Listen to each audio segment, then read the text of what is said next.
Uy, kuya, anong ginagawa mo? Basa ako. Personal development ni Napoleon Hill.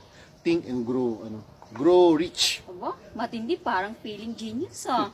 Siyempre, alam mo, dito tayo sa Dubai. Kailangan alam mo yung lagi kang araw-araw may nadadagdag na skills. Lagi kang nag-grow palagi. Saka kasi alam mo, yung na-catch yung attention ko. Kasi ang dami niya natuturo. Alam mo, ako naniniwala din ako sa ganyan. Kasi magagaling ang nakasulat dyan eh. Talaga? Oo. Dyan din yung yung coach at saka yung mentor ko. Sabihin si Napoleon Hill, ano mo rin? Oo. Ibig mo sabihin, kailangan natin ng mentor. Of course, kuya, kailangan natin ng mentor, coach. Coach. Hindi naman siguro kailangan. Alam mo kuya, sa buhay natin, para maging success tayo or magiging maganda or manalo, kung ano man ang natin, kailangan natin ng coach. Kailangan ba talaga natin ng mentor? Of course kuya, maniwala ka sa akin. English teacher ako eh. Sige. Grabe. Hindi. Ito, pagbibigyan kita, ha? Sige. Kahit English teacher ka, sige. Patunayan mo sa akin na kailangan natin ng mentor. Una, mga athletes. Athletes, okay. Oo.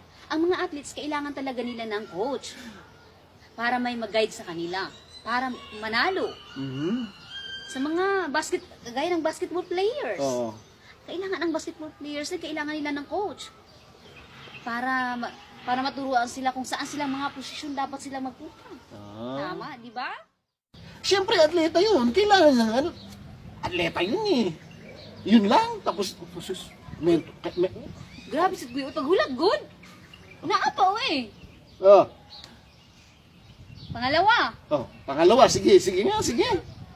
Kilala mo si Bill Gates? Siyempre, sino hindi makakilala kay Bill Gates? Siya gumawa ng, ng Microsoft. Siya may-ari. Di ba? Oo. So, may sinabi siya doon or may quote siya doon. Ba? May quote, ha? Sige, ano yung quote niya? Ang sinabi niya doon, I did not finish my studies, but my classmates did.